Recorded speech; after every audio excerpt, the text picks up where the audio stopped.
episode of the Backstage Sports Podcast. I'm Joe Connor. I'm JT Harker. And today we have a very special guest joining the show with us. This is a phenomenal human being, also an amazing DJ and producer.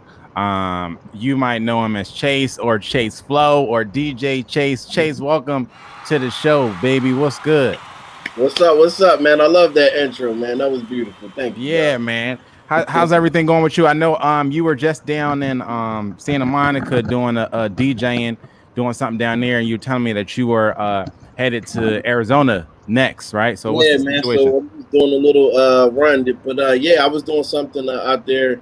Shout out to my good people at the Chitlin Circuit. So it's basically a summer concert series that's going on Thursday nights out there on the promenade from like 7:30 to 8:30. Dope. That's a vibe. Mm-hmm. That's a vibe. So definitely check that out. If you guys are around Santa Monica for the next. He says every weekend. Yeah, so it's not this Thursday, but I think it picks up on the 26th. So the 26th and the 1st, 15th, and yeah. Okay, dope. Yeah, definitely gonna check that out. Chase got some dope stuff. We'll plug his website, his Spotify, and all that when we wrap up.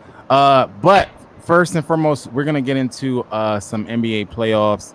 We're talking a little bit about this Chris Paul situation and people kind of being prisoners of the moment, in my opinion, and calling him the GOAT point guard now. We're talking about these NBA injuries, all of them, so many of them, and the situation that happened with Brad Stevens right now. So the first thing is, I know you guys have seen the Suns look pretty hot in the playoffs so far, and Chris Paul does seem like he's the Chris Paul from, I don't know, Charlotte, like when he was in, you know what I mean, young and spry and all that other stuff, which was a turn of events from how he looked in the first couple games of the first round, with his bump shoulder and everything like that. But people are now going to all the way to Chris Paul is top 5. If he wins this, if he wins even the title this year, he'll definitely be like solidified as one of the greatest point guards of all time, and definitely a top 5 point guard. Do you guys agree or disagree with that? Chase, you could start. Oh man. Honestly, bro, I disagree. Top 5, no. Top point guard, yes. Chris Paul definitely, been that guy, throughout his career, but I mean that top 5 of all time list, like, nah, not in my opinion. Yeah, I can't get with the top 5 either. JT, you got him top 5? Yeah, that's a good question. I'm just thinking about other guys that I would consider top 5. Magic's a no-brainer, right? And then you've got I would buy Jason Kidd as the top 5. I would buy John Stockton as a top 5. Yeah. And without even going into one or two other guys, if I would put them top 5, I think I can absolutely buy putting Chris Paul top 5. Now the thing is that Jason Kidd at least did go to a couple finals and then ended up winning one later in his career when he was not like the guy. John Stockton never won a chip but went to a couple. So, but yeah, I mean, unless there's a name that two or three names that everyone's like, oh yeah, no, this guy, I could buy it. I mean, he's won a ton of games. He's an absolute winner. He's never been on a great team. People talk about him with the Clippers. I never thought that was a great team. I thought that was a fun team. Yeah. And I thought it was a team that was, maybe a top 4 or 5 team in the league. But I could buy him at top 5. Like putting him number 5 would not make me mad.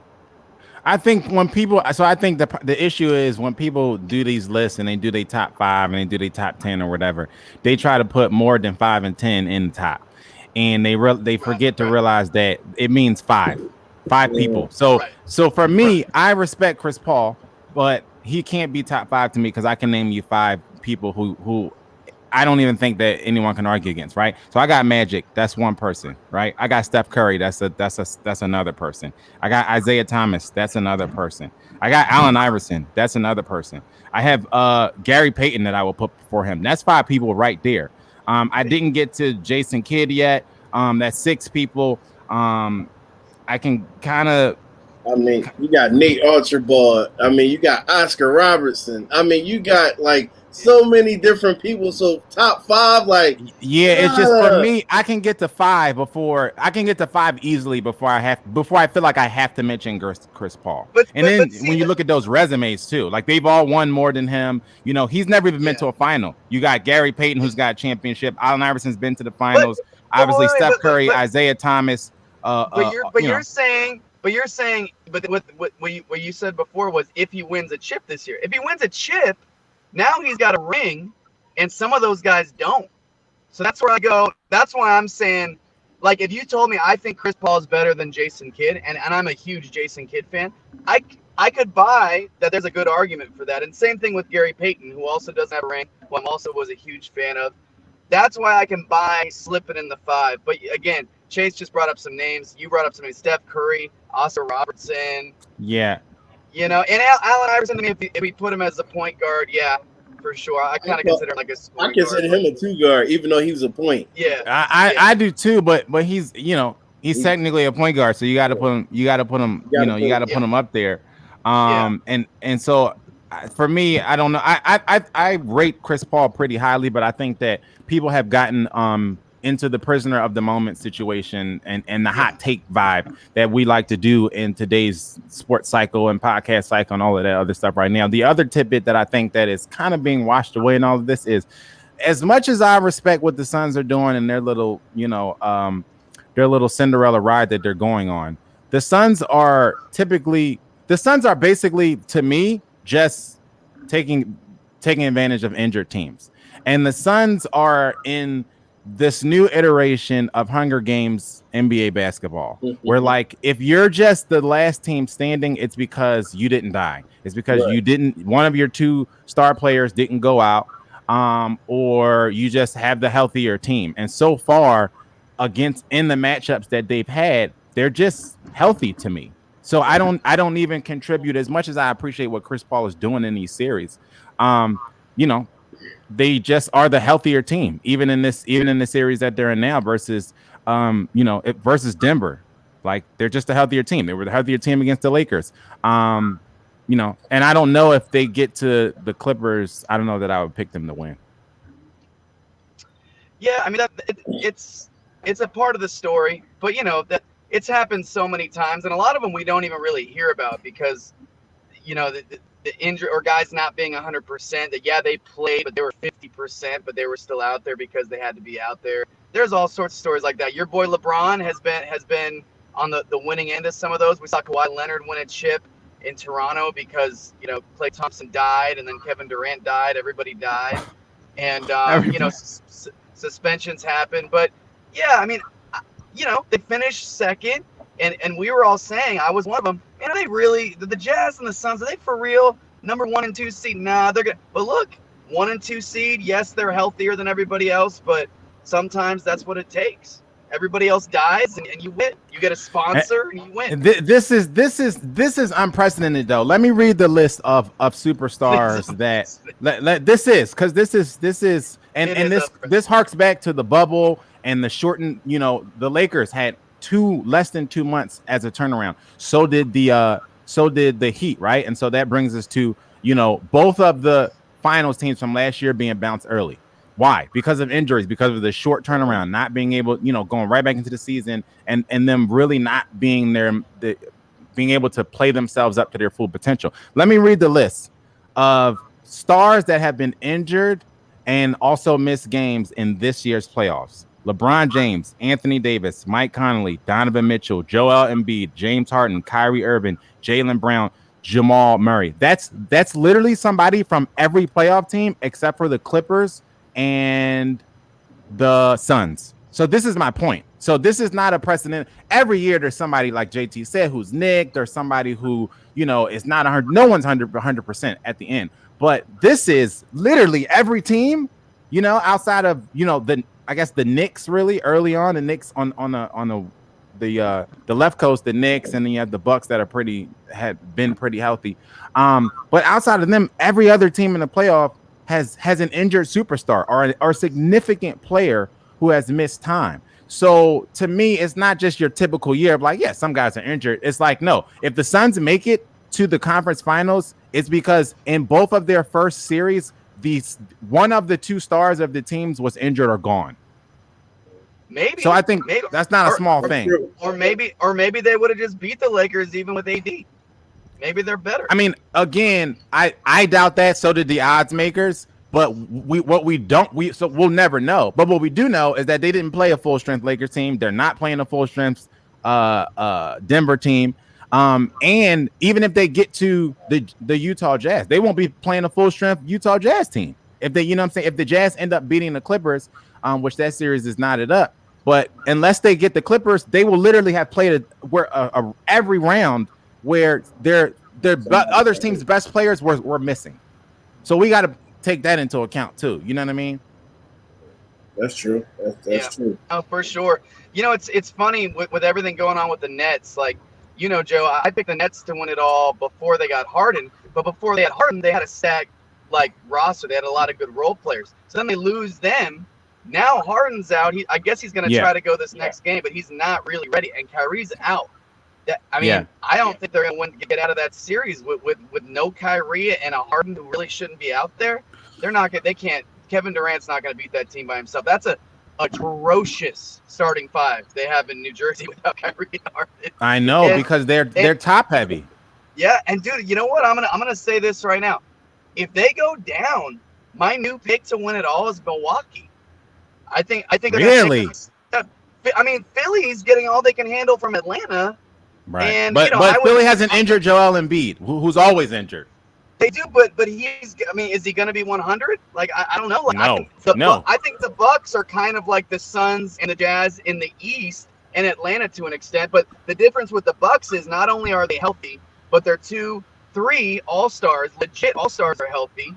The holiday pickup's proving very valuable. Yeah, dude, they're healthy. They're healthy, and they've all got the experience, and they're hungry. And I think they're ready to take the next step. Now, the next step in an injured-riddled season, of course. But I think the team left standing could be them if the Nets can't get it together, because they look like they're going down. Yeah, the Nets, man, like I said, they definitely, just with all them injuries, like I said, they have the good role players, like you said, but again, it's just with Harden trying to come back and trying not playing at his 100%, or at least being fully ready. I would rather just sit this one out and put your money on one of the other guys to step up and that whole thing. But trying to come back, that's only going to hurt yourself in the long run. So yeah, I think that the injuries is definitely. It's killing everybody. And even to touch on what you said with the Sixers, that last game I went to when we played Washington, I feel like if the Sixers really exert that energy of how I feel like a really turning point in that team is if Seth Curry is off, if he's getting off, then I feel like it's kind of hard to catch up because, you know what I'm saying? Everybody else is going to get theirs. I mean, Thibault, he's going to do his thing. You know what I'm saying? Then you got my man Tobias Tobias going to get his. Right. You know what I'm saying? Simmons, I feel like if Simmons got a little more aggressive, you know what I'm saying? But, I feel like that team, if Seth Curry, man, I feel like is a turning point. And then that rookie kid, Maxey, he's the truth for me. I love him.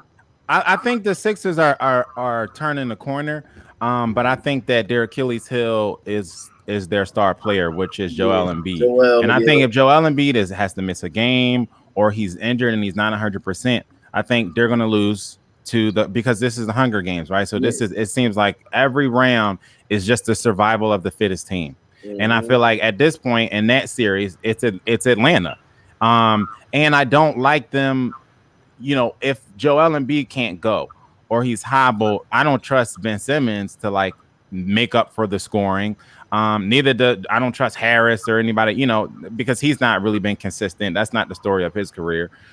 He's kind of like East Coast. He's kind of like a less popular playoff P where he has the ability, they're kind of in the same boat to me. They both have the ability to go get you 30 every night. But they just don't because they have the talent, but they don't have the consistency. And so I think that the situation with the Sixers are in is just going to be is Joel Embiid healthy? But honestly, because of that being a question mark and him knowing that right now he's not healthy, and so this is hoping that he's able to play himself into help or get by and still being gimpy, I would pick the Suns. I'll pick the Suns to win the NBA Hunger Games this year. Seeing how everybody is falling off, I just think that they can match up, a little bit better with I trust them more than I trust. If they're healthy, I trust them more than I trust a healthy Clippers team. Because to me, the Clippers gonna clip. Like the Clippers might end up, losing this series against a injured Utah team. You know what I mean? That they shouldn't be tooth and claw, and then like this shouldn't be a dogfight. You know what I mean? As far as talent for talent, like they should be. This series might go 7 games. You know what I mean? So I just don't trust the Clippers.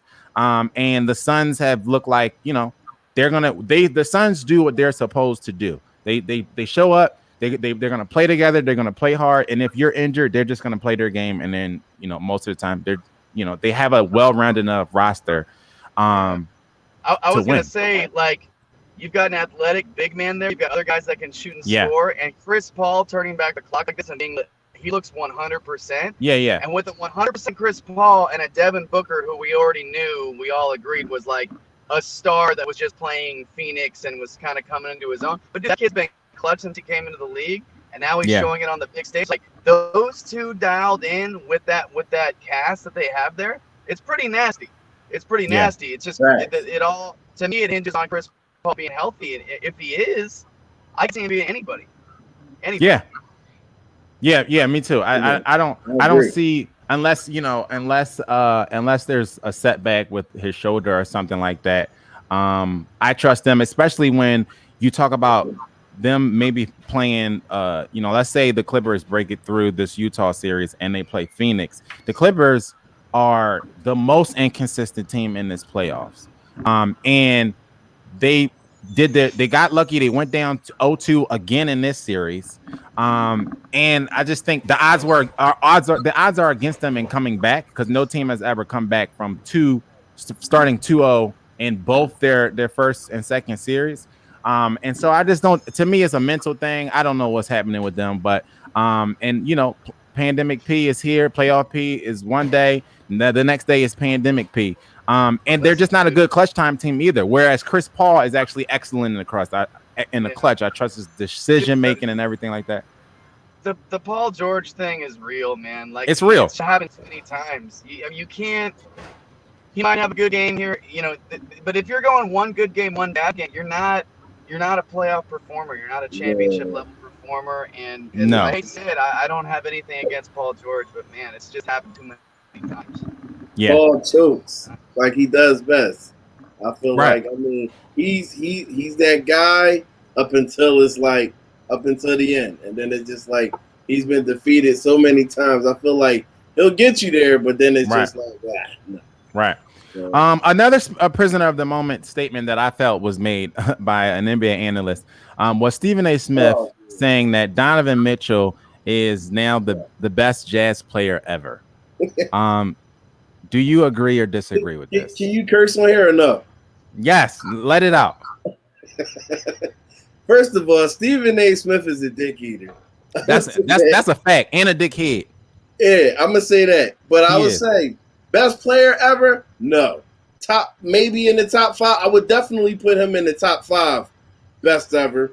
But not like he still has more to prove. Like, I mean, you talking about Karl Malone, you talking about Pete Maravich, you talking about John Stockton, Adrian Dantley.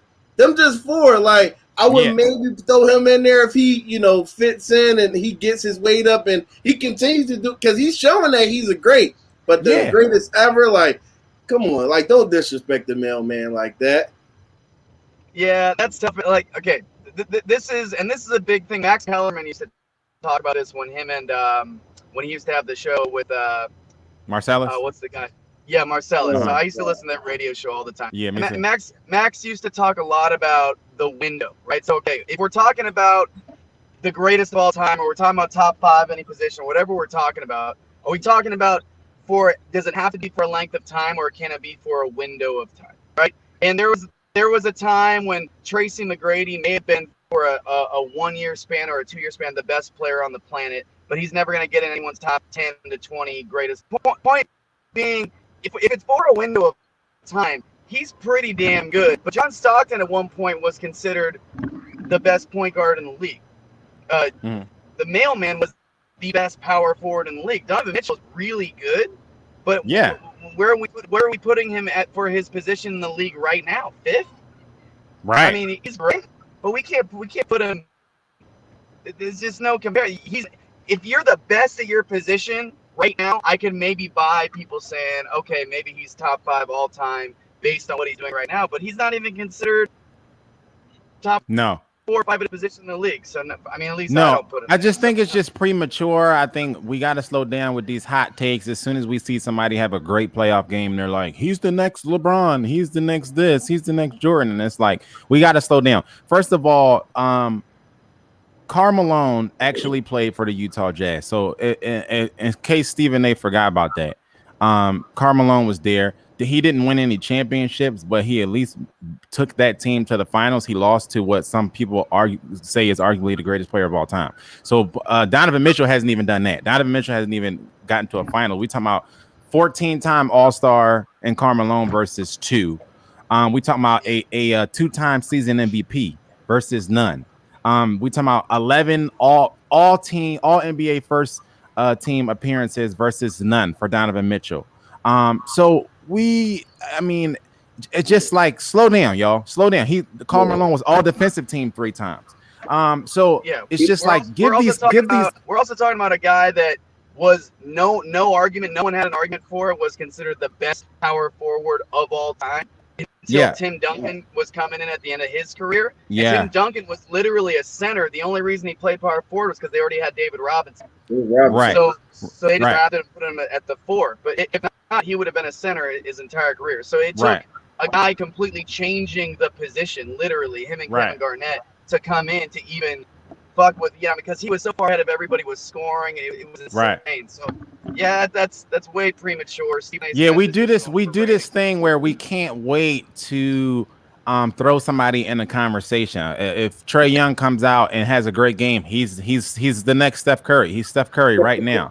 It's like, give these guys time to develop. Like, I like what Donovan Mitchell is doing, and I think that this will be a pivotal year for his status in the league. If he can kind of help to carry this team to at least make it to the finals, then we can maybe start talking. And if, again, you have to do it multiple times. You can't, everybody has had a great year here or there, you know what I mean? Or a great run or a great series.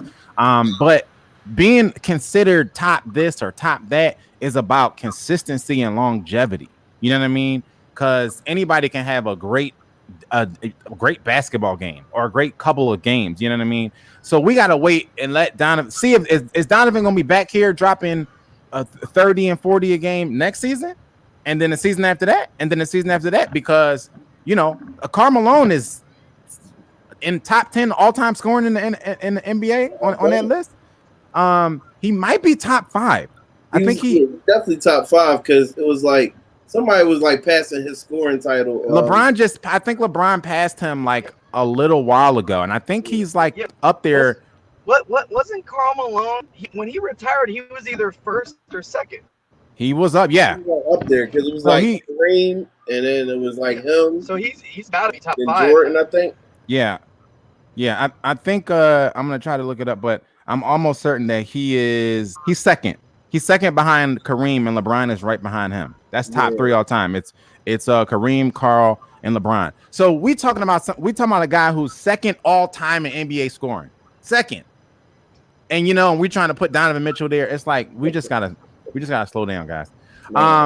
Okay, last but not least, there was the NBA teams have immediately, the ones who have been eliminated, immediately jumped into their offseason moves, and stuff is happening. There's rumors flying, and we'll probably hit that on the next episode next week. We'll talk a little bit more as we get closer to the offseason about a lot of the offseason moves, free agencies, coaching changes, and all of that stuff. The first one that happened was a weird thing where somebody was fired and also promoted in the same day, and it's something I've never really understood. So Brad Stevens was technically fired from being head coach and then given the GM job for the Celtics, which is the weirdest type of transaction I've ever seen. Is that now, one, correct me, am I wrong? Did I get that right? He was fired and then basically promoted. And then 2, do you agree with is it just me, or is that not just moving the furniture around in the room and saying that you got a new house? It might be moving the furniture around, but you know what? I've always really liked Brad Stevens. I think, I mean, we talked about him when he was overachieving as this young head coach that a lot of guys didn't think should have got the job, and now we're talking about him underachieving. I mean, I think he's really good at what he does. I think he knows the game really well. I think he knows personnel, so I think he'll do a good job. This stuff ain't easy. They battled injuries. I mean, the Celtics were one of the teams at the beginning of the season expected to do bigger things, but what were they going to do without Jaylen Brown? So it's I mean, another injury. I mean, I think he's super sharp. I think he's super smart, and that's what it takes to. And at this point, he's been on the floor as an NBA coach, so I don't think it's a bad move. Yeah, I definitely think that. I mean, that was a weird move. It's like you get hired then fired. I feel like a lot of that stuff, it really just, you already know it's all the behind the scenes relationships and all that, political stuff. But I mean, I definitely agree with JT. Like, he's definitely been a great coach, even way back to when he was at Butler and he was doing this thing out there before he even got to the league. Like, he was just always like a dope coach. I liked his style, but yeah, just to see where they're going with that, it's just like, I guess. But I mean, we'll see what he does. I mean, I just don't get the feeling up thing, which is a thing that we talk about a lot of time with coaches, especially when it gets into the race issue of like, would a black coach get this shot if he got fired, and then would he get hired at another situation, which I think Isaiah Thomas probably was one. What'd you say, JT? I said it is Boston, so it is Boston. And weirder things have happened there. But I just don't. It's funny because I think we touched about this earlier in the year, about Brad Stevenson's clock being up, his clock ticking. And I said that because I felt like they had gotten to the mode of underachieving. Like at first they overachieved, and it was like, oh my God, the Celtics are coming, and that was happening, for a couple of seasons. And then they completely went the opposite direction, and it was like this team was supposed to do this, and then Kyrie leaves, and then they bring in Kemba, and then they were supposed to do this, and it never happened. And obviously this year is kind of a throwaway year because everybody's injured and everybody has that kind of weird timing in the season turnaround and everything. But at the end of the day, it's the Celtics again not getting to where we were projecting them to get to every year for the past 3 or 4 years. I mean, not even, a finals appearance, you know what I mean? And so I think that I figured that Brad Stevens, it was only right for them to go, okay, like like I said, if it had been any other coach at this point with this type of talent on the roster, they would have let him go. But I don't know that they would have fired him and then hired him as the GM. And I don't know how that is going to help move the Celtics forward with this talent. Like, I think the Celtics need a Golden State Warriors move where they took out Mark Jackson, they brought a new face in, they brought new coaches in, and I think they even brought a new GM in when Jerry West got brought in, and it turned, and they took that next step. And I think the Celtics have the same thing where they have young talent, they have a budding superstar, and Jason Tatum, and I just think they need to like actually do something different instead of just move the furniture around. Yeah, remember Mark Jackson put that team together. Right. So how about that? So that's another thing. I mean, Mark Jackson, he still hasn't gotten his just due. So it's like Mark Jackson, Colin Kaepernick. It's like, yeah. He still hasn't got it. Okay. And last but not least, did you guys catch the Floyd Mayweather and Logan Paul fight? I missed that, John. I gotta see it. So I was disappointed a little bit because I wanted Floyd to knock him out, and I felt like in the beginning he was toying with him, and I thought he was going to just go ahead and put the kibosh on this, and so we can all go home. And it never happened. But I feel like we keep getting duped in these fights where there was also no decision. So the fight went the full 8 rounds or whatever. But then if you watch the post game, at the end on the bottom of the ticker, it just said fight goes the distance, and that's it. And so it's almost like y'all are like pouring water on us and telling us it's raining. Like y'all pissing on our head and telling us it's raining. Like this whole thing of you making these celebrity fights, you making these exhibition fights, but then there's no winner. Mike Tyson looks like he's about to knock out. Who was that? Roy Jones. Roy Jones, but then he like pulls his punches and he doesn't knock him out. Floyd, it's the same thing happening. It just feels like this is a scam at this point. Like when y'all come out with the next one, I'm not going to be as excited because I was pretty excited to watch this, and Logan seemed like he held his own for the most part. After watching the whole fight, you're like, oh, okay, well he didn't die. Floyd looked every bit of 44. That's what I was saying. He needs to maybe stop doing this or have these no decision things, because he's going to get one of these days. He's going to be pushing 50 and he's going to look pushing 50. Someone's going to beat him. But yeah. He didn't look great, man. I thought he was really going to tool up Paul, and he didn't quite do it. Yeah, I mean, but he didn't. He's not. Yeah, he won the fight. If it went to the cards, he obviously won the fight. Sure. He landed more punches and threw 100 less punches. So like technically, he was technically sound, and in the beginning, he was visually toying with him, and then something happened. I don't know where in the mid rounds there, where it went from like him toying with him to like, okay, like now you guys are like kind of boxing. And I get it. Logan was holding. I mean, that's the one thing that he also is significantly bigger than him. But he was holding him, and he was stopping him from, if anybody wanted to knock him out, it's hard to knock somebody out who's constantly hugging you.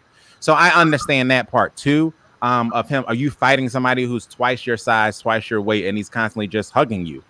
So I get that, but at the same time, it was just disappointing to at least not get a decision. Like at least come with a decision when y'all go do this next fight, Holyfield and Mike Tyson. At least have judges and have a decision. Don't just no one gets knocked out and you're just like, all right, everybody gets a participation trophy. Like that's not why we're watching these fights. You know, wow. They're putting that together, Holyfield and Tyson.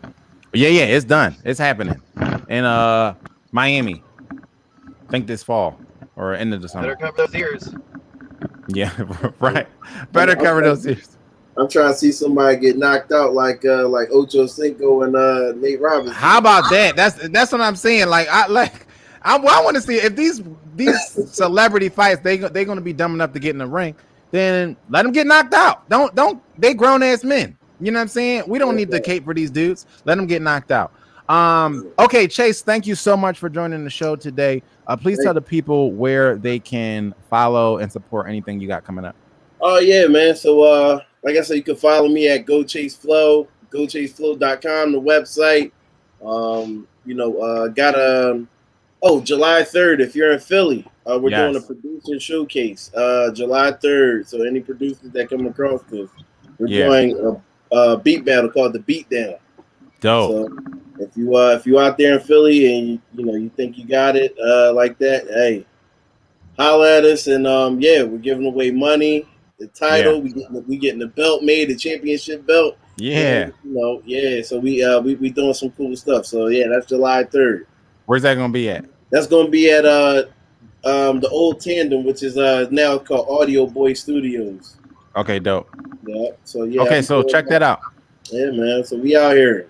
Dope. Music and all of that. We got a lot of stuff coming through this summer. So awesome, man. Thank you so much for taking the time and rock with us today.